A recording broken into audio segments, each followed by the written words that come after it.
Hi friends, welcome to mummy's masala. நீங்கள் எல்லாருமே நல்ல ஹெல்த்தியாக ஹாப்பியாக இருப்பீங்க அப்படின்னு சொல்லி நம்புகிறேன். இன்றைக்கி என்ன வீடியோ அப்படின்னு சொல்லி பார்த்தீங்கன்னா ரொம்ப இன்ட்ரெஸ்டிங்கான கிச்சன் ஹேக்ஸ் தான் நான் உங்களோட ஷேர் பண்ணியிருக்கேன். ரொம்ப யூஸ்ஃபுல்லாக இருக்கும், வாங்க பார்க்கலாம். லாஸ்ட் டைம் நான் தமிழ் கடைக்கு போயிட்டு வந்திருந்தப்போ இந்த மாதிரி குச்சிக்கிழங்கும் அதுக்கப்புறம் ஸ்வீட் பொட்டேட்டோவும் வாங்கிட்டு வந்திருந்தேன். பட் சிங்கப்பூரை பொறுத்த மட்டும் பார்த்தீங்கன்னா இந்த கிழங்கு ஐட்டம்லாம், அந்த சேனக்கிழங்கு, கருணக்கிழங்கு, இந்த மாதிரி சக்கரவள்ளி கிழங்கு, குச்சிக்கிழங்குலாம் வாங்குறப்ப ஒரு தடவைக்கு 2 தடவை ரொம்ப கவனமாக செக் பண்ணி பார்த்துட்டு தான் வாங்கினோம். நான் கூட வாங்கும்போது நல்லா தான் இருந்துச்சு. ஆனால் பார்த்தீங்கன்னா குச்சிக்கிழங்குல ஒன்று வந்து வேஸ்ட்டாக போயிடுச்சு. முடிஞ்ச வரைக்கும் பார்த்தீங்கன்னா நல்லா செக் பண்ணி பார்த்துட்டு அதுக்கப்புறம் வாங்கிக்கணும். இன்னொரு விஷயம் பார்த்தீங்கன்னா, வாங்கி உடனே வந்து சமைச்சிடணும். ரொம்ப நாளைக்கு போட்டு வச்சிட்டாலும் வேஸ்ட்டாக போயிடும். ஸோ சக்கரவள்ளி கிழங்குலாம் பார்த்தீங்கன்னா நம்மலாம் அப்போல்லாம் சாப்பிட்றப்ப அப்படியே தோலோடு சாப்பிடுவோம். ஆனால் இப்போ வந்து நிறைய மருந்தெல்லாம் அடித்து வர்றதுங்காட்டியும் நல்லா வந்துட்டு தண்ணியில் இந்த மாதிரி ஒரு 5 நிமிஷமாச்சு ஊற போட்டுட்டு அதில் கல்லுப்பு ஆட் பண்ணிவிட்டு நல்லா தேய்ச்சி கழுவி எடுக்கணும். ஏன்னா நம்ம அந்த பொருளில் உள்ள நல்லதுக்காக நம்ம அதை சாப்பிட்றோன்னு சொல்லிட்டு அந்த வெளியில் உள்ள அந்த மருந்தையும் சேர்த்து நம்ம சாப்பிட்ற மாதிரி ஆயிரும். ஸோ நார்மலாக வாஷ் பண்ணாமல் கொஞ்சம் கல்லுப்பு போட்டு ஒரு 5 நிமிஷம் 10 நிமிஷம் ஊற வச்சுட்டு தேய்ச்சி கழுவி அப்புறமா யூஸ் பண்ணுறது நல்லது. இப்போ வந்து நம்ம யூஸ்வலாக சக்கரவள்ளி கிழங்குலாம் வேக வைக்கிறோம் அப்படின்னு சொன்னாக்கா ஒன்று குக்கரில் தண்ணி ஊற்றி விசில் விட்டு எடுப்போம். அப்படி இல்லை அப்படின்னு சொன்னாக்கா ஒரு பாத்திரத்தில் தண்ணி ஊற்றி வேக வைப்போம். இது ரெண்டுமே பண்ணாமல் ரொம்ப சிம்பிளாக ஆனால் அதே சமயத்தில் சத்துக்கள் எதுவுமே வந்துட்டு வேஸ்ட்டாக போகாமல் வந்து குக் பண்ணி எடுக்க போகிறோம். அதுக்கு வந்து முதல்ல இந்த மாதிரி ஒரு டர்க்கி டவலை வந்து நல்லா வந்து ஒரு கனமான ஒரு காட்டன் டவலை லைட்டாக வந்துட்டு புழிஞ்சு எடுத்துக்கணும். கொஞ்சம் தண்ணி இருக்கிற மாதிரி பார்த்துக்கணும். ஒரு குக்கரில் 1 டீஸ்பூன் அளவுக்கு நெய்யை வந்துட்டு நல்லா ஸ்ப்ரெட் பண்ணி விட்டுட்டு அது மேலே சக்கரவள்ளி கிழங்க வச்சுட்டு மேலாப்பில் அந்த டவலை போட்டு பொத்தி விசில் போட்டு நல்லா 1 விசிலோ 2 விசிலோ நமக்கு எப்படி சாப்பிடணும்னு தோணுதோ 1 விசில் விட்டோம் அப்படின்னு சொன்னாக்கா நல்லா பதமாக இருக்கும். 2 விசில் 3 விசிலுங்கிறப்ப ரொம்ப குழைவாக இருக்கும். ஸோ நம்மளோட தேவைக்கு தகுந்த மாதிரி நம்ம குக் பண்ணி எடுத்துக்கலாம். ஸோ இந்த மெத்தடில் பண்ணும்போது பார்த்திங்கன்னா நமக்கு வந்துட்டு சத்துக்கள் எதுவுமே வேஸ்ட்டாக போகாது. இன்னொன்று வந்து பார்த்திங்கன்னா அந்த கீயோட ஃப்ளேவரும் அதில் இறங்கி குழந்தைங்களுக்கு கொடுக்கும்போது நல்லா டேஸ்ட் நல்லா சூப்பராக இருக்கும். பார்த்திங்கன்னா இதில் வந்துட்டு சத்து எதுவும் வேஸ்ட்டாக போகாது, நமக்கு வந்து அப்படியே கிடைக்கும். அதுதான் வந்துட்டு மெயின் இது. இப்போ பாருங்களேன், நல்லா கூல் டவுன் ஆகிடுச்சு. இப்போ ஓப்பன் பண்ணி பார்த்தோம் அப்படின்னு சொன்னாக்கா சூப்பராக வந்துட்டு வெந்து வந்திருக்கும். நான் வந்து கரெக்டாக 1 விசில் விட்டு எடுத்துக்கிட்டேன். ஏன்னா நான் இன்றைக்கி செய்ய போகிற இந்த டிஷ்ஷுக்கு வந்துட்டு இந்த மாதிரி பதமாக தான் வேக வச்சு எடுக்கணும். இதுவே குக்கரில் வச்சோம் அப்படின்னு சொன்னாக்கா 1 விசில் விட்டால் கூட சமயத்தில் பார்த்திங்கன்னா ரொம்ப வந்துட்டு குழையிற மாதிரி ஆயிரும். ஸோ இந்த மாதிரி வேக வைக்கும்போது நமக்கு வந்து கரெக்டாக பதமாக வந்து வேக வச்சு எடுத்துக்கிட்டோம். அதே சமயத்தில் சத்துக்களும் நமக்கு வந்து வேஸ்ட்டாக போகாது. இதில் வந்து நான் தோலை நல்லா ரிமூவ் பண்ணி எடுத்துக்கிறேன். நான் ஒரு சக்கரவள்ளி கிழங்க நல்லா இந்த மாதிரி தோலை ரிமூவ் பண்ணிவிட்டு நல்லா பொடுசாக கட் பண்ணி எடுத்துக்கிறேன். ஏன்னா நம்ம இன்றைக்கி செய்ய போகிறது வந்து சாலடு. சும்மா கிழங்கு கொடுத்தாலும் சாப்பிடுவாங்க. இருந்தாலும் நம்ம இந்த மாதிரி கொஞ்சம் டிஃப்ரெண்ட்டாக கொடுக்கும்போது பார்த்திங்கன்னா சளிப்பு இல்லாமல் சாப்பிடுவாங்க. ஸோ அந்த ஒரு விஷயத்துக்காக தான் இவ்வளோ மெனக்கிடுறது. இன்னொன்று பார்த்திங்கன்னா நிறைய இன்னுமே வந்துட்டு வெஜிடபிள்ஸு மற்ற ஐட்டங்கள்லாம் வந்து நம்ம உடம்புல சேரும்போது நமக்கு இன்னுமே உடம்புக்கு நல்லதான். ஃபைபர் இந்த மாதிரி எல்லா நன்மைகளும் நம்மளுக்கு கிடைக்கும். ஃப்ளேவருமே பார்த்திங்கன்னா இன்னும் கொஞ்சம் நல்லாயிருக்கும். நான் இது கூட வெங்காயம், தக்காளி, கேப்சிகம், அதுக்கப்புறம் வந்துட்டு வேக வச்ச கார்ன் கூட நம்ம ஆட் பண்ணிக்கலாம். ஸ்ப்ரவுட்ஸ் ஏதாவது நம்ம ஊற வச்சோம் அப்படின்னாக்கா அதை கூட எடுத்துக்கலாம். அதை ஒரு லைட்டாக வேக்காடு விட்டு எடுத்துக்கலாம். ஸோ ஃப்ரூட்ஸ் ஏதாவது மாதுளம்பழம், செர்ரி ஃப்ரூட்ஸ் இந்த மாதிரி ஐட்டங்களையும் இன்ஃப்யூஸ் பண்ணிக்கலாம். ஸோ எல்லாமே நம்மளோட ஓன் சாய்ஸ் தான். கொஞ்சமாக குமின் பவுடரும் சால்ட்டு அதுக்கப்புறம் வந்துட்டு சில்லி ஃப்ளேக்ஸ்லாம் ஆட் பண்ணி லெமன் பிழிஞ்சு விட்டு கொடுத்துட்டேன். தமிழ் கடையில் சிறுகீரை நல்லா ஃப்ரெஷ்ஷாக இருக்குன்னு சொல்லிட்டு ஒரு கட்டு வாங்கிட்டு வந்திருந்தேன். அது கூட கொஞ்சமாக பருப்பு, சின்ன வெங்காயம், பச்சை மிளகாய், ஜீரகம், பூண்டெல்லாம் போட்டுட்டு நல்லா வந்துட்டு வேக வச்சு எடுத்துட்டு அதுக்கப்புறமா இந்த மாதிரி மிக்சியில் லைட்டாக ஒரு திருப்பி எடுத்துட்டோம் அப்படின்னு சொன்னாக்கா கடையிற ஃபீல் கிடைக்கும். ஸோ கடைய தெரியாதவங்க இந்த மாதிரி யூஸ் பண்ணிக்கலாம். இப்போ நம்ம தாளிப்பு ஏதாவது பண்ணுறோம் அப்படின்னு சொன்னாக்கா அந்த கடுகு பார்த்திங்கன்னா ஃபுல்லாக அந்த பேனை விட்டு வெளியில் தான் எல்லாம் தெரிச்சிரும். ஸோ மெஸ்ஸியாக ஆயிரும், அடுப்பும் மெஸ்ஸியாகும், நமக்கு வந்துட்டு அந்த பொருளும் வேஸ்ட் ஆகிற மாதிரி இருக்கும். அதை அவாய்ட் பண்ணுறதுக்கு அந்த எண்ணெயில் கொஞ்சமாக சால்ட் ஆட் பண்ணிவிட்டு அதுக்கப்புறம் கடுகு, உளுந்து, காஞ்ச மிளகா நம்ம எதெல்லாம் ஆட் பண்ணுறோமோ அதெல்லாம் சேர்த்துட்டு அதுக்கப்புறம் தாளித்து கொட்டும்போது பார்த்திங்கன்னா சுத்தமாக அந்த அளவுக்கு முன்ன அளவுக்கு வந்துட்டு தெரிக்காமல் லைட்டாக 1 2 தான் வேஸ்ட்டாக போகும். இது வந்து நான் ஆல்ரெடி உங்களோட ஷேர் பண்ணின ஒரு விஷயந்தான். அதாவது மிக்சியிலே வந்துட்டு நம்ம சப்பாத்தி மாவு வந்து நம்ம பிணைஞ்சு எடுக்கிறது அப்போவுமே சுத்தமாக ஒட்டவே கூடாது. 2வது இன்னும் கொஞ்சம் அக்யூரேட்டாக சொல்லுங்கள் சிஸ்டர், எனக்கு இன்னுமே வரமாட்டேங்குது அப்படின்னு சொல்லி 1 2 பேர் கேட்டிருந்தீங்க. நிறைய பேர் வந்து ரொம்ப கரெக்டாக வருதுன்னு சொல்லியிருந்தீங்க.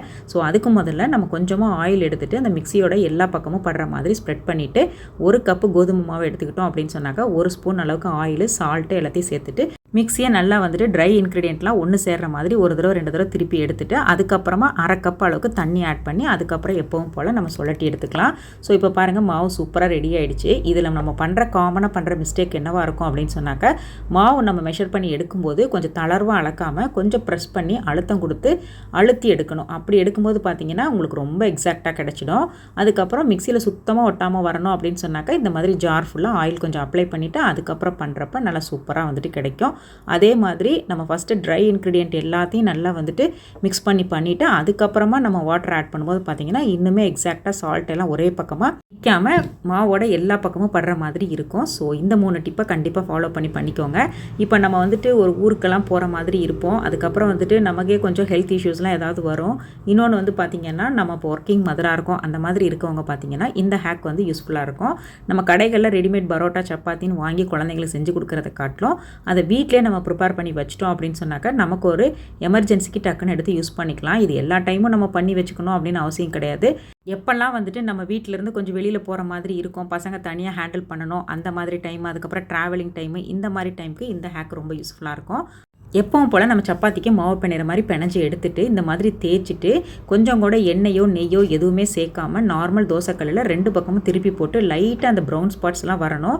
ஒரு ஹாஃப் குக் மட்டும் பண்ணால் போதும். அந்த ஸ்டேஜில் வந்துட்டு நம்ம தனியாக எடுத்து வச்சுக்கலாம். ஸோ இதே மாதிரி எல்லா சப்பாத்திலையும் சுட்டு எடுத்துக்கலாம். நமக்கு எத்தனை வேணுமோ அந்த அளவுக்கு செஞ்சு வச்சுக்கலாம். நம்ம டக்குன்னு இப்போ ஆஃபீஸ்லாம் போயிட்டு ஈவினிங்கில் டயர்டாக வரோம் அப்படின்னு சொன்னாக்கா ஒரு 2 சப்பாத்தி எடுத்து நம்ம அழகாக குக் பண்ணிக்கலாம். ஸோ அந்த மாதிரி தான் இது பாருங்களேன். இப்போ நம்ம சப்பாத்தியெல்லாம் சுட்டு எடுத்துட்டோம். இதை வந்து எப்படி ப்ரிசர்வ் பண்ணணும் அப்படின்னு சொன்னாக்கா பேக்கிங் பேப்பர் வந்துட்டு நம்ம கடைகள் எல்லாம் கிடைக்கும். ஸோ இந்த மாதிரி ஒரு நல்ல குவாலிட்டியான பேக்கிங் பேப்பர் எடுத்துகிட்டு சப்பாத்தியோட சைஸுக்கு தகுந்த மாதிரி ரெக்டாங்கிளோ ஸ்கொயரோ எப்படி வேணுமோ என்ன ஷேப் வேணுமோ அப்படி கட் பண்ணி எடுத்துக்கலாம். இந்த மாதிரி ஷீட்டுகளை கட் பண்ணி எடுத்துகிட்டு ஒவ்வொரு ஷீட்லேயும் ஒவ்வொரு சப்பாத்தியாக நம்ம ப்ளேஸ் பண்ணிக்கணும். 1 2 கூட வைக்கலாம், ஒன்றும் ஆகாது. ஸோ அந்த மாதிரி ப்ளேஸ் பண்ணி வச்சிட்டோம் அப்படின்னு சொன்னாக்கா ஒன்றோட ஒன்று ஒட்டாமல் இருக்கும். திருப்பி நம்ம எப்போ வேணுமோ அப்போ வந்து எடுத்து யூஸ் பண்ணுறதுக்கு நல்லா வசதியாக இருக்கும். அதே மாதிரி இந்த பேக்கிங் பேப்பர் வந்து 1 டைம் யூஸ், அதுக்கப்புறம் த்ரோ பண்ணிடணும் அப்படின்லாம் எந்த அவசியமும் கிடையாது. திரும்பவும் பார்த்தீங்கன்னா வீணாக போகிற வரைக்கும் நம்ம வச்சு யூஸ் பண்ணிக்கலாம். ஸோ ஒன்றுமே ஆகாது. இப்போ பாருங்களேன், நான் ஒவ்வொரு ஷீட்டுக்கு இடையிலையும் வந்துட்டு ஒவ்வொரு சப்பாத்தியாக வச்சு இந்த மாதிரி க்ளோஸ் பண்ணி வச்சுக்கிறேன். இது மாதிரி பண்ணும்போது நல்லா வந்துட்டு அந்த மாய்ஸ்சர்லாம் வந்து கரெக்டாக வச்சுருந்து கரெக்டாக வந்துட்டு அந்த டெம்பரேச்சரில் மெயின்டைன் ஆகும். ஒன்றுமே வந்துட்டு வீணாக போகாது. இது வந்து பார்த்திங்கன்னா முடிஞ்ச வரைக்கும் ஒரு வாரம் 10 நாளுக்குள்ளே கன்சியூம் பண்ணிக்கிறது நல்லது. மாதக்கணக்காக ஆக்சுவலாக இது ஒரு 3 மாதம் வரைக்கும் கூட வச்சு சாப்பிடலாம், ஒன்றும் பண்ணாது. இருந்தாலும் நம்ம வந்துட்டு கொஞ்சம் அந்த டைம் டியூரேஷனை கொஞ்சம் குறைச்சிக்கிறது ரொம்ப நல்லது. வந்து நம்ம அப்படியே அந்த பேக்கிங் பேப்பரோட கொண்டு போய் நம்ம ஃப்ரிட்ஜில் வச்சிட்டோம், ஃப்ரீசரில் வச்சிட்டோம் அப்படின்னு சொன்னாக்கா வீணாக போயிடும். ஸோ இந்த மாதிரி ஒரு ஜிப்லாக் பேக் இருக்கணும். கண்டிப்பாக இது வந்து நல்ல ஒரு ஏர்டைட் ஜிப்லாக் பேக்காக இருக்கணும். அதுக்குள்ளே இந்த சப்பாத்தி வந்து அப்படியே இன்சர்ட் பண்ணிவிட்டு நல்லா ஏரை ஃபுல்லாக ரிலீஸ் பண்ணிவிட்டு ஜிப்பை வந்து லாக் பண்ணி வச்சிடணும். இது மாதிரி பண்ணால் மட்டும்தான் பார்த்தீங்கன்னா அதே மாதிரி அந்த பொருள் வந்து கெடாமல் நல்லா தரமாக அப்படியே கிடைக்கும்.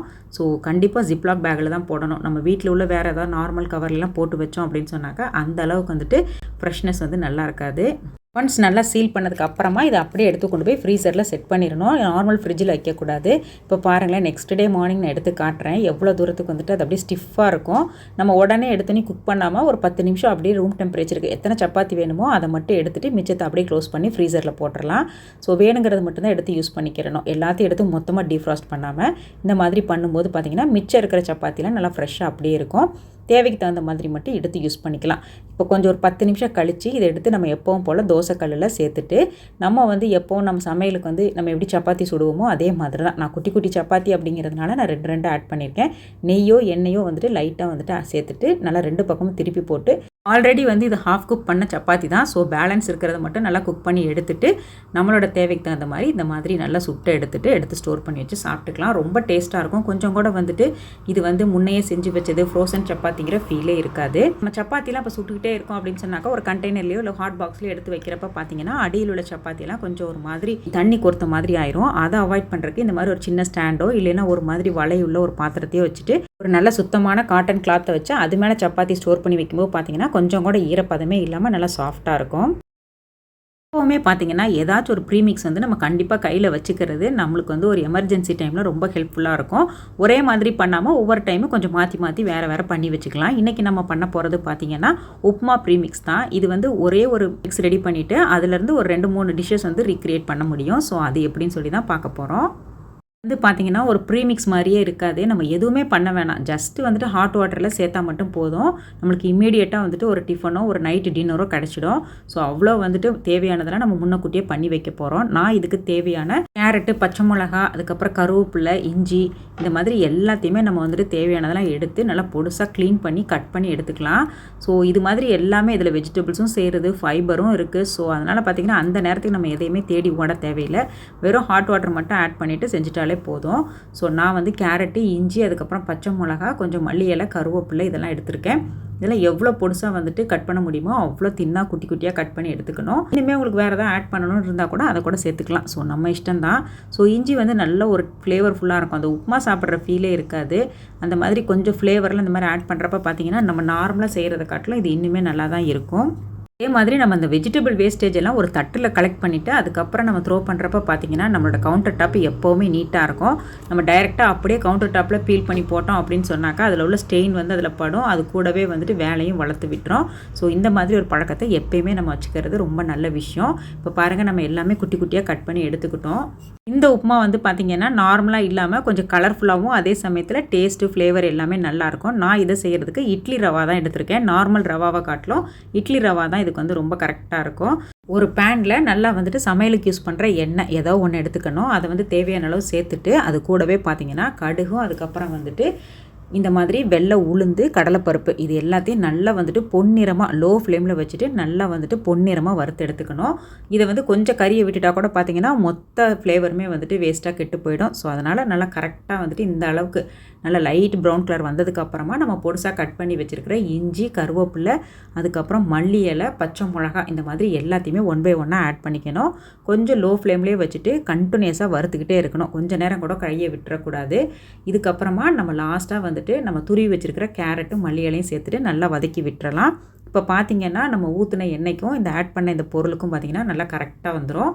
ஒன்ஸ் நல்லா இந்த மாதிரி ஃப்ரை பண்ணி எடுத்ததுக்கப்புறம் இது கூடவே நம்ம மெஷர் பண்ணி எடுத்து வச்சுருக்கிற இட்லி ரவாவை இது கூட சேர்த்துக்கணும். இதையும் சேர்த்து நல்லா வந்துட்டு இந்த மசாலா கூட சேர்ந்து நல்லா ஃப்ரை பண்ணி விடணும். எந்த அளவுக்கு நம்மளால் வறுக்க முடியுமோ அந்த அளவுக்கு நல்லா ஃப்ரை பண்ணி எடுக்கணும். கொஞ்சம் கூட வந்துட்டு அந்த ஒரு மாதிரி சொதன்னு ஒரு மாதிரி ஈரப்பதம்லாம் இல்லாமல் நல்லா ட்ரையாக லோ டு மீடியம் ஃப்ளேமில் வச்சுட்டு கொஞ்சம் ஒரு 10லேருந்து ஒரு 15 நிமிஷம் வரைக்கும் நல்லா ஃப்ரை பண்ணி எடுத்துக்கணும். அப்போ தான் பார்த்திங்கன்னா இதோட ஷெல்ஃப் லைஃப் வந்து கொஞ்சம் ரொம்ப நாளைக்கு இருக்கும். ஸோ நம்ம மேக்ஸிமம் எப்பவும் போல் தான் இது வந்து ஒரு 1 மந்த்து 2 மந்த் வரைக்கும் வச்சு யூஸ் பண்ணிக்கலாம். ஆனால் நம்ம வந்துட்டு வித்தின் ஒரு 1 மந்த்துக்குள்ளேயே கன்சியூம் பண்ணுற மாதிரி ப்ராக்டிஸ் பண்ணிக்கிறது ரொம்ப நல்லது. பாருங்களேன், நல்லா வந்துட்டு நான் ரொம்ப அதிகமாக இருக்குன்னு சொல்லிட்டு நான் 2ஆக பிரிச்சுட்டு பாதியாக வந்து ஃப்ரை பண்ணி எடுத்துக்கிட்டேன். ஏன்னா நல்லா ஃப்ரை பண்ணி எடுக்கணும். ஸோ இதுதான் வந்து இதில் வந்து கொஞ்சம் டைமே கன்சியூம் பண்ணும். மற்றபடி பார்த்திங்கன்னா டக்குன்னு பண்ணி முடிச்சிடலாம். ஒன்ஸ் நல்லா ஃப்ரை பண்ணதுக்கப்புறம் இந்த மாதிரி ஒரு அகலமான ஒரு பிளேட்டுக்கு ட்ரான்ஸ்ஃபர் பண்ணிவிட்டு நல்லா வந்துட்டு ரூம் டெம்பரேச்சருக்கு ஆற விட்டுறணும். ஒன்ஸ் நல்லா இந்த மாதிரி ஆறுனதுக்கு அப்புறமா தான் நம்ம வந்து இதை எடுத்து ஸ்டோர் பண்ணணும். இதே சூடோடையெல்லாம் நம்ம எடுத்து வச்சிட்டோம் அப்படின்னு சொன்னாலும் கண்டிப்பாக வீணாக போயிடும். ஸோ இதை வந்து பார்த்திங்கன்னா நல்லா ஆறுனதுக்கு அப்புறமா ஒரு ஏர்டைட் கண்டெய்னர் எடுத்துகிட்டு அதில் வந்துட்டு நம்ம இதை ஸ்டோர் பண்ணிக்கலாம். ஸோ இது மாதிரி பண்ணி வைக்கும்போது நம்ம வந்துட்டு நினச்ச நேரம் டக்குன்னு எடுத்து யூஸ் பண்ணலாம். இதில் எல்லா ஃப்ளேவருமே இருக்கும். ஒரு நேரம் நம்மகிட்ட ஒரு பொருள் இருக்கும் இல்லாமல் போகும். ஸோ அந்த மாதிரிலாம் இல்லாமல் நம்ம லேட்டாக எழுந்திரிச்சிட்டாலோ இப்போ ஸ்கூலுக்கெலாம் வந்துட்டு பசங்களை கிளப்பும் போது எப்போவாவது கொஞ்சம் லேட்டாக எழுந்திரிச்சிருவோம். இல்லை வெளியில் எங்கேயா போயிட்டு லேட்டாக வருவோம் வீட்டுக்கு, நெக்ஸ்ட் டே வந்து கொஞ்சம் லேட் ஆகிடும். ஸோ இந்த மாதிரி ஒரு எமர்ஜென்சி சிச்சுவேஷனுக்கு இது ரொம்ப யூஸ்ஃபுல்லாக இருக்கும். ட்ராவலிங் டைமில் கூட இது நல்லா நம்ம எடுத்து யூஸ் பண்ணிக்கலாம். நம்ம இப்போ எங்கே போகிறோம் அப்படின்னு சொன்னால் கூட ஒரு ஹாட் வாட்டர் மட்டும் இருந்தால் போதும், டக்குன்னு பண்ணிக்கலாம். இது எப்படி செய்யலாம்னு சொல்லி பார்க்கலாம். இதுக்கு தேவையான அளவு தண்ணி வந்து ஒரு பேனில் ஆட் பண்ணிவிட்டு சும்மா ஒரு டேஸ்ட்டுக்காக வேண்டி அந்த நேரம் 1 டீஸ்பூன் அளவுக்கு நம்ம வந்துட்டு நெய் ஆட் பண்ணிவிட்டு கொஞ்சமாக சால்ட் ஆட் பண்ணிக்கணும். நம்ம அந்த ப்ரீமிக்ஸில் வந்து சால்ட் எங்கேயுமே ஆட் பண்ணல. ஸோ அதனால் இந்த டைமில் ஆட் பண்ணிவிட்டு அது நல்லா கொதிச்சதுக்கு அப்புறமா நம்ம வந்துட்டு மெஷர் பண்ணி வச்சுருக்கிற இந்த ப்ரீமிக்ஸையும் ஆட் பண்ணிக்கலாம். வித்தின் ஒரு 5 to 7 மினிட்ஸ்லேயே பார்த்தீங்கன்னா சூப்பர் அண்ட் டேஸ்டியான நல்லா ஒரு ஹெல்த்தியான வீட்லேயே செஞ்ச ஹோம்மேடான உப்புமா வந்து ரெடி ஆகிடும். அது morning breakfast, night dinner, even லஞ்சுக்கு கூட நம்ம வந்து எடுத்துக்கலாம். ஸோ அவ்வளோதான். இப்போ வந்து பார்த்திங்கன்னா நமக்கு தேவையான அளவுக்கு நல்லா கரெக்டானதுக்கு வந்துருச்சு. லாஸ்ட்டாக ஒரு 5 நிமிஷம் மூடி போட்டு எடுத்துட்டோம்னா நல்லா கரெக்டாக வந்துட்டு வந்துடும். நம்ம வீட்டில் உள்ள பசங்களே கூட இது அழகாக வந்துட்டு மேக் பண்ணிக்க முடியும். ஏன்னா அவ்வளோ சிம்பிளான ஒரு ப்ராசஸ் தான். இப்போ பாருங்கள், உப்புமா வந்து ரெடி ஆகிடுச்சு. இந்த ப்ரீமிக்ஸ்க்கு தேவையான பொருட்களெல்லாம் வந்துட்டு மெஷர்மெண்ட்ஸோடு நான் வந்து டிஸ்கிரிப்ஷன் பாக்ஸில் கொடுத்துட்றேன். உங்களுக்கு யாருக்காச்சும் தேவைப்பட்டுச்சு அப்படின்னு சொன்னாக்கா மறக்காமல் செக் பண்ணி பார்த்துக்கோங்க. பாருங்களேன், எவ்வளோ சூப்பர் சாஃப்டாக வந்துட்டு உப்புமா ரெடி ஆயிடுச்சுன்னு சொல்லிட்டு.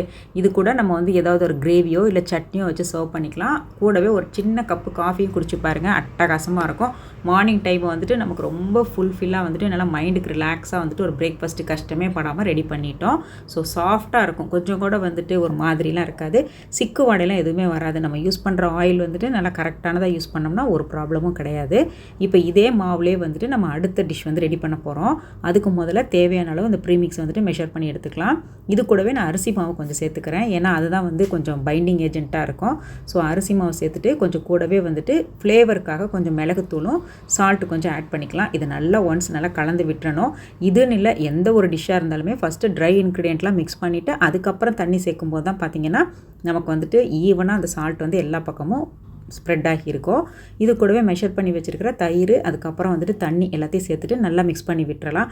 ஒன்ஸ் நல்லா கொஞ்சம் கூட கட்டிகள் இல்லாமல் நல்லா கலந்து கரைச்சி விட்டதுக்கு அப்புறமா இது கூட கொஞ்சமாக வந்துட்டு பேக்கிங், அதாவது நம்ம சமையலுக்கு யூஸ் பண்ணுற அந்த பேக்கிங் சோடா, ஆப்ப சோடான்னு சொல்லுவோம்ல, அது கொஞ்சமாக வந்து ஆட் பண்ணிவிட்டு நம்ம வந்து மூடி போட்டு ஒரு 15 நிமிஷம் அப்படியே ரெஸ்ட்டில் விட்டுறலாம். இப்போ ஒன்ஸ் நல்லா வந்துட்டு அந்த மாவு நல்லா ஊறி உப்பலாக இருக்கும். ஆனால் பார்த்திங்கன்னா கொஞ்சம் கெட்டியாக இருக்கிற மாதிரி ஃபீல் ஆகும். ஸோ அந்த டைமில் சும்மா டீஸ்பூன் கணக்கில் கொஞ்சம் கொஞ்சமாக தண்ணி ஆட் பண்ணிவிட்டு இந்த மாதிரி ஒரு பணியாரம் ஊற்றுற கன்சிஸ்டன்சிக்கு மாவை ரெடி பண்ணி வச்சுக்கணும். ஸோ அதுக்கப்புறமா எப்பவும் போல் நம்ம வந்துட்டு பணியாரக்கல்லில் கொஞ்சமாக நெய்யோ கீயோ இந்த மாதிரி ஆட் பண்ணிவிட்டு நம்ம வந்து மாவுகளை கொஞ்சம் கொஞ்சமாக ஒரு அரைவாசியோ முக்கால்வாசியோ குழிக்கு மட்டும் வர மாதிரி ஃபில் பண்ணிக்கலாம். இப்போ நல்லா லோ டு மீடியம் ஃப்ளேமில் வச்சுட்டு நல்லா 2 பக்கமும் திருப்பி போட்டு நல்லா லைட் ப்ரௌன் கலரில் குக் பண்ணி எடுத்துட்டோம் அப்படின்னு சொன்னாக்க சூப்பர் அண்ட் டேஸ்டியான ஹெல்த்தியான பணியாரம் வந்து வீட்டிலே ரெடி ஆகிடுச்சு. இன்ஸ்டண்ட்டாக வித்தின் 10-15 நிமிஷத்துலேயே. ஸோ அவ்வளோதாங்க. ஃபஸ்ட்டு ஒரு டைம் ஊற்றி பாருங்கள். உங்களுக்கு வந்து கொஞ்சம் ஹார்டாக இருக்கிற மாதிரி ஃபீல் பண்ணால் இன்னும் கொஞ்சம் தண்ணி ஆட் பண்ணிவிட்டு தயிரோ தண்ணியோ கொஞ்சம் சேர்த்துட்டு நல்லா கொஞ்சம் டைலூட்டட் ஃபார்மில் கூட நீங்கள் ஊற்றி எடுத்துக்கலாம். அது இன்னும் நல்லா சாஃப்டாக கிடைக்கும். ஸோ கன்சிஸ்டன்சி மட்டும் அப்பப்போ பார்த்து செக் பண்ணிவிட்டு அதுக்கப்புறமா நீங்கள் பணியாரமாக ஊற்றிக்கலாம். இதே மாதிரி சாப்பிடாமல் கொஞ்சம் டிஃப்ரெண்ட்டாக வந்து இப்போ ட்ரை பண்ணியிருக்கோம். இதே மாவுலேயே கூட கொஞ்சம் நல்லா கீயெல்லாம் ஆட் பண்ணிவிட்டு ஒரு சின்ன சைஸில் ஊத்தப்பம் மாதிரி கூட ஊற்றி சாப்பிடலாம். அதுவுமே நல்லா தான் இருக்கும். பட் நான் இன்னும் இது வரைக்கும் ட்ரை பண்ணதில்லை. பட் ரொம்பவே பார்த்திங்கன்னா சிம்பிளாக ஒரு வேலை வந்துட்டு காலையில் நேரம் முடியும். குடமிளகா வந்து ரொம்ப ரொம்ப நல்லது உடம்புக்கு. அதுவும் இந்த மாதிரி கலர்ஃபுல்லாக இருக்கிற குடமிளகா, மற்ற வெஜிடபிள்ஸ்லாம் பார்த்திங்கன்னா உடம்புக்கு இன்னுமே ரொம்ப ஹெல்தி. ஸோ இந்த மாதிரி வாங்கும்போது பார்த்திங்கன்னா சில டைம்லலாம் வந்துட்டு நம்ம எதுக்கு யூஸ் பண்ணணுன்னே தெரியாமல் மாற்றி யூஸ் பண்ணிடுவோம். அதனாலேயே கூட பார்த்திங்கன்னா குழந்தைங்களுக்கு வந்து சில டைமில் அது வந்து சாப்பிட பிடிக்காத மாதிரி ஆகிடும். ஸோ கரெக்டாக எந்த மாதிரி குடமிளகா எந்த மாதிரி டிஷ்ஷுக்கு யூஸ் பண்ணோம்னா கரெக்டாக இருக்கும் அப்படிங்கிறத நம்ம தெரிஞ்சுக்கிட்டு வாங்கி சமைச்சோம் அப்படின்னு சொன்னாக்க நமக்கு வந்து பசங்களும் விரும்பி சாப்பிடுவாங்க. நமக்கும் அந்த குழப்பம்லாம் இருக்காது. குடமிளகாயோட அடிபாகத்தை லைட்டாக வந்துட்டு திருப்பி விட்டு பார்த்தோம் அப்படின்னு சொன்னாக்கா 3ஆக பிரிஞ்சிருந்துச்சுன்னா அது கொஞ்சம் பார்த்திங்கன்னா கிரேவி, அதுக்கப்புறம் அந்த பொரியல், குழம்பு இந்த மாதிரி வகைகளுக்கு யூஸ் பண்ணிக்கலாம். ஏன்னா ஸ்வீட்னஸ் வந்து சுத்தமாக இருக்காது. அதுவே 4ஆக வந்து ஸ்ப்ளிட் ஆயிருச்சுன்னா அது கண்டிப்பாக வந்துட்டு கொஞ்சம் ஸ்வீட்னஸோடு இருக்கும். அதை வந்து நம்ம சாலட் இந்த மாதிரி ஐட்டங்களுக்கு யூஸ் பண்ணுறப்ப டேஸ்ட்டு சூப்பராக இருக்கும்.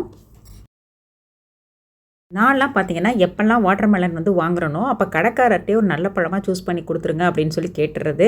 பட் சிங்கப்பூரில் நம்ம யார்ட்டையும் போய் அது மாதிரி கேட்க முடியாது. ஸோ நம்மளாக தான் செல்ஃப் டெஸ்ட் பண்ணி தேர்ந்தெடுத்துக்கணும். அதுவும் பார்த்திங்கன்னா சாய்ஸஸ் ரொம்ப கம்மியாக தான் இருக்கும். ஒரு 5-6 பழம் தான் இருக்கும். அதில் ஒன்று சூஸ் பண்ணுற மாதிரி இருக்கும்.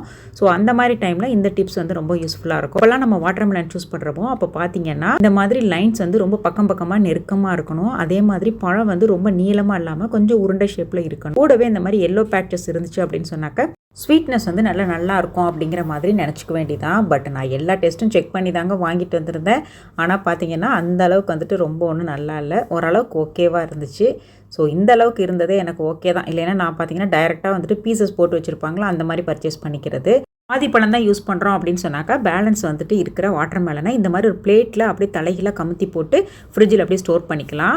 ஏன்னு கேட்டாக்கா இது வந்து இந்த கிளிங் ராப் இந்த மாதிரிலாம் வச்சு யூஸ் பண்ணுறதை காட்டிலும் இப்படியே பண்ணும்போது நமக்கு செலவும் மிச்சம். அதே மாதிரி பிளாஸ்டிக்கும் நம்ம ஃபுட்டோட வந்துட்டு ரொம்ப வந்து டச் ஆகாமல் இருக்கும்.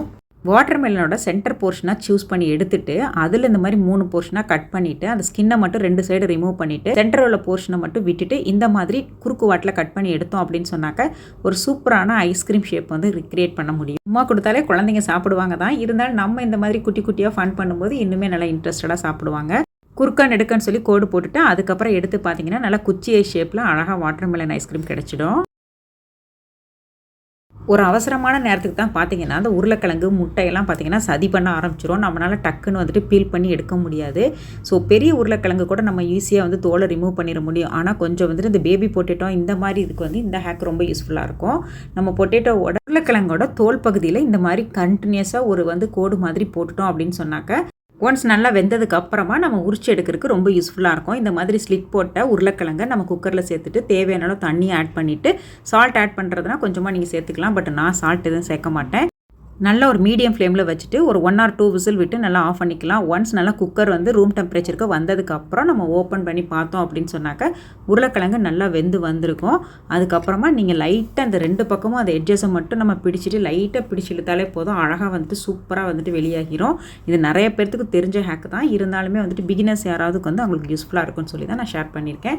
ஏன்னா ப்ராக்டிக்கலாக வந்து இது ரொம்ப ரொம்ப யூஸ்ஃபுல்லாக இருக்கும். 1-2 கிழங்குனா கூட நம்ம ஈஸியாக வந்துட்டு தோலை பீல் பண்ணி எடுத்துடலாம். அதுவே கொஞ்சம் பல்காக இல்லைன்னா வந்து ஃப்ரை பண்ணுற ஐட்டம் அந்த மாதிரிலாம் பண்ணுறப்ப கொஞ்சம் நிறைய சமைப்போம். அந்த மாதிரி டைமில் கொஞ்சம் அவசர ஆத்திரத்துக்கு இந்த ஹேக் ரொம்ப யூஸ்ஃபுல்லாக இருக்கும். இப்போ வெயில் காலம் ஸ்டார்ட் ஆயிடுச்சு. ஸோ நிறைய வந்துட்டு நம்ம குக்கும்பர்லாம் வந்து நம்ம ஃபுட்டில் அடிக்கடி வந்து சேர்த்துக்குவோம். ஸோ அந்த மாதிரி சேர்க்கும்போது பார்த்திங்கன்னா இந்த மாதிரி அதோட ஸ்கின்னை வந்து நல்லா பீல் பண்ணி எடுத்துகிட்டு வாஷ் பண்ணிவிட்டு 2 எட்ஜஸையுமே கட் பண்ணிவிட்டு அதுக்கப்புறமா நல்லா வீட்டில் உள்ள கொஞ்சம் ஸ்ட்ராங்கான ஒரு ஃபோர்க்கை வச்சுட்டு அழகாக லைன்ஸ் மேலேருந்து கீழே வரைக்கும் ஒரே மாதிரி கொஞ்சம் டீப்பாக வந்து நம்ம ப்ரெஸ் பண்ணி கொடுத்தோம்னா பார்த்திங்கன்னா இதே மாதிரி அடுத்தடுத்து நம்ம ஃபுல்லாக குக்கும்பரோட எல்லா பக்கமும் படுற மாதிரி பண்ணிட்டோம் அப்படின்னு சொன்னாக்க ஒரு மாதிரி ஒரு சின்ன ஒரு டிசைன் ஒன்று ஃபார்ம் ஆயிரும். அதுக்கப்புறம் நம்ம எப்பவும் போல் ஸ்லைஸாக கட் பண்ணுறப்ப பார்த்திங்கன்னா ஒரு மாதிரி அழகாக வந்துட்டு ஒரு பூ ஷேப் மாதிரி கிடைக்கும். இது வந்து நம்ம வீட்டுக்கு ஒரு ஃப்ரெண்ட்ஸோ ரிலேட்டிவ்ஸோ வர்றாங்க அப்படின்னு சொன்னாக்க அவங்களுக்கு ஏதாவது நம்ம டின்னர் லஞ்ச் இதெல்லாம் ப்ரிப்பேர் பண்ணுறப்ப இந்த மாதிரி ஒரு சின்ன ஒரு டிசைன் வந்து ரிக்ரியேட் பண்ணும்போது பார்க்குறப்ப ரொம்ப க்யூட்டாக இருக்கும். அவங்களுமே வந்துட்டு லைக் பண்ணி சாப்பிடுவாங்க. சும்மா சின்ன விஷயங்கள் தெரிஞ்சு வச்சுக்கிறதுல தப்பு இல்லை இல்லைங்களா? எனக்கு இந்த மாதிரி குட்டி விஷயங்கள்லாம் பார்த்து பண்ணுறதுக்கு ரொம்ப பிடிக்கும். உங்களுக்கும் இந்த வீடியோ வந்து ரொம்ப பிடிச்சிருக்குன்னு சொல்லி நம்புகிறேன். இந்த வீடியோவில் உங்களுக்கு ஏதாவது விஷயங்கள் வந்து யூஸ்ஃபுல்லாக இருந்துச்சுன்னு ஃபீல் பண்ணிங்கன்னா மறக்காமல் ஒரு லைக் மட்டும் பண்ணுங்கள். நெக்ஸ்ட் வீக் இன்னொரு இன்ட்ரெஸ்டிங் லாங் வீடியோவில் வந்து உங்களை நான் மீட் பண்ணுறேன். வீடியோ பிடிச்சிருந்தா சப்ஸ்கிரைப் பண்ணுங்கள். தேங்க்ஸ் ஃபார் வாட்சிங்.